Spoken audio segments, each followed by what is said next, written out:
Josh Green here for Seconds Out. Delighted to be joined by Ben Shalom here in France. Some big fights on this card, big opportunities for some British fighters in Lauren Price, Dan Aziz, Macaulay McGowan coming back as well. It's a huge card. It's hot in here, isn't it? I mean, they've been waiting forever to weigh in, but yeah, massive card.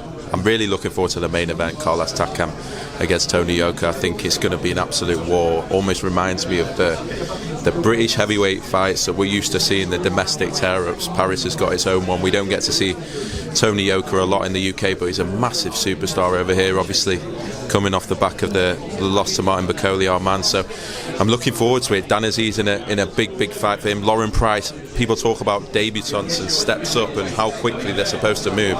Lauren Price is taking on Naomi Mans, who's 6 out of 7 wins, fought for an EBU title last time, 4 knockouts, aggressive, big step up, and they've signed a massive intent for Lauren Price. So and then obviously Macaulay McGowan coming over here to try and cause an upset against Farhad Saad. It's going to be a tough ask, but it's a card that I'm really looking forward to. I think there's 4 great fights on there, and it's going to be a sold out arena at the Zenith Arena. First one for us in Paris. Obviously it's been great working with Jerome and All Star Boxing, so hopefully something we can continue.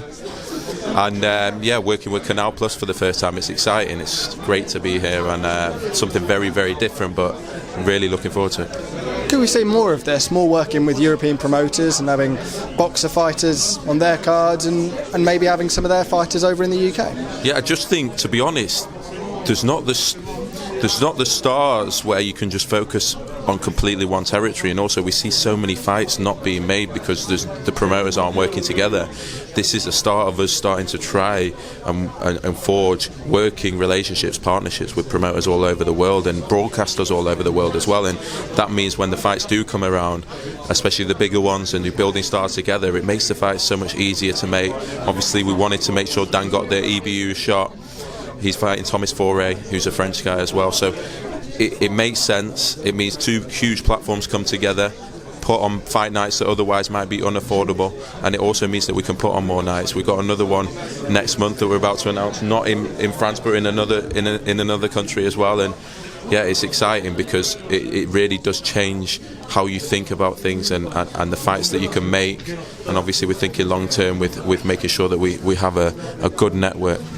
Until you come here, I don't think you quite realise how much of a star Tony Yoka is. The amount of media that have turned up for this, and you say sold out, I think, 11,000-12,000 on Saturday night. He's a huge star, isn't he? I think as UK boxing fans, sometimes because of the way the networks have always done things, like Josh Taylor's unification we never got to see when you're so confined. And to be fair, DAZN now we get to see a lot more of what we didn't in the past, but because you can only see what's on offer. Whether if you've just got a Sky subscription, it means you'll miss things. Tony Yoka's a huge star over here. He's selling out, arenas like AJ was doing at the start of his career. It's incredible. Obviously, he's not gone to the pinnacle yet. He'll still feel that he's got so much more to prove, and he had a massive setback against Martin Bakole, who was actually a replacement last time. A fighter no one wants to fight, and a fighter that I believe is at the very top. But Tony Yoka, I think this is a perfect fight. I think Claressa has proven that he is that he's still got something. I know he went the distance with Makhmudov. I know with Joe Joyce he was looking on top, but this is now back at home in Paris in a fight in front of, he'll feel, his home fans as well. He's going to be at it. I really can see that, and I think it's going to be a great fight while it lasts, and it will show what Tony Yoka's made of, and whether he really still wants it.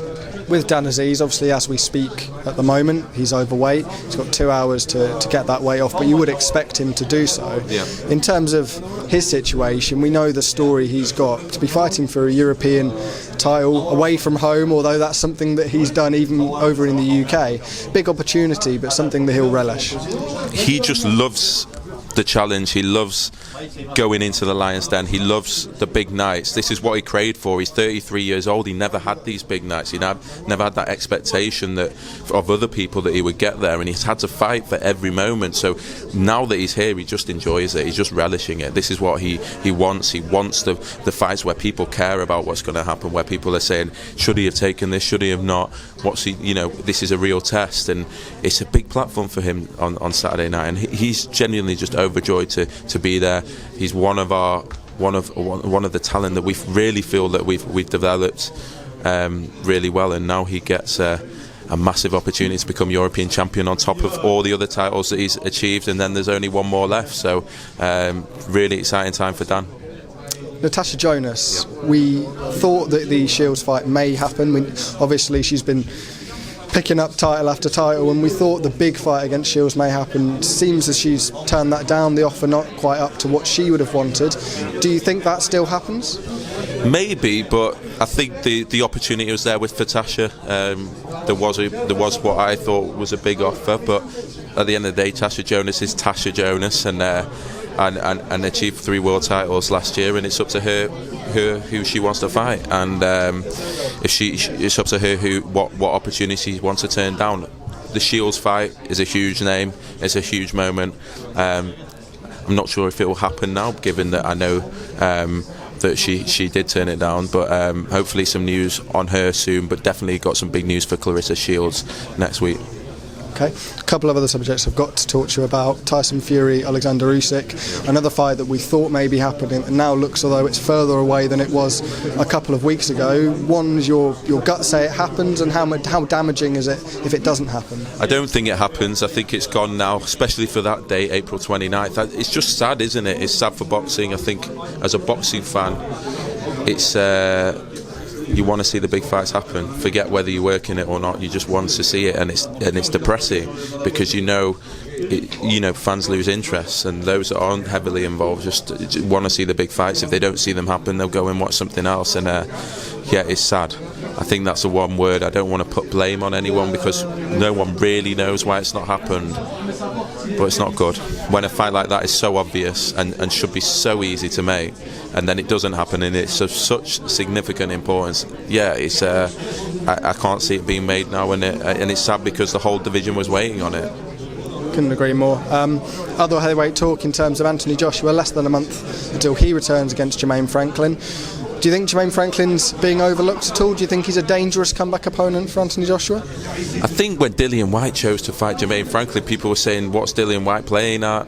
Who is this guy? I think he can clearly box. He'd been out the ring for a long time. He's now got that ring rust off, so he's going to be a live opponent, but you'd expect AJ to be able to deal with him. Power, strength, size, experience.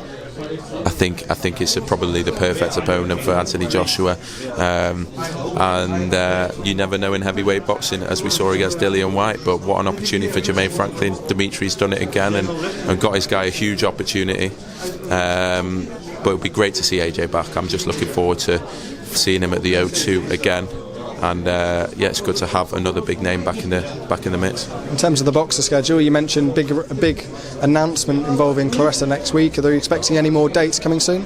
Yeah, we're going to announce 4 or 5 dates at once next week, so it's going to be exciting. It's been something when the Taylor Capsule happened. It was to be honest, it was gutting for us. We had Akoli on chief support. We had a whole schedule that we had to revisit. We had to go away, put the Manchester card in for Lawrence, and completely reconfigure the whole schedule. But we've spent a few days, at least a couple of weeks now, when we've got an unbelievable schedule to announce. I couldn't be happier with it. And next week we'll be announcing that all at once, world titles and fights that lead to other things, and new signings, and it's very, very exciting. Obviously, fighters coming back like Lauren Price and Ben Whittaker feel like new signings for us, having not had them that last year. So exciting times, and full schedule up until middle of June, I think, will be announced next week, which is really good. Look forward to hearing it. Final thing I have to quiz you on is Conor Benn, recent interview with Piers Morgan. Do you think it did him more harm than good? I think at this point, I know it might. I was very strong on how I felt about the Conor Benn situation, but now it's got to this point, I actually just feel sorry for him. He is a young guy trying to work out how to navigate this situation. I'm taking nothing, I can't condone anything that he's done, but who's advising him to go on a programme like that, and what's he hoping to achieve, and where's the conversations happening before he does? Maybe they're cleverer than us all, and they go in with the all publicity is good publicity, and the numbers and the interest that now it's creating in Conor Benn, and maybe that's what it is. And I don't, maybe it is, but I do feel a little sorry for him, because I don't think there's any thought going into what he's doing, and I hope he gets some people around him.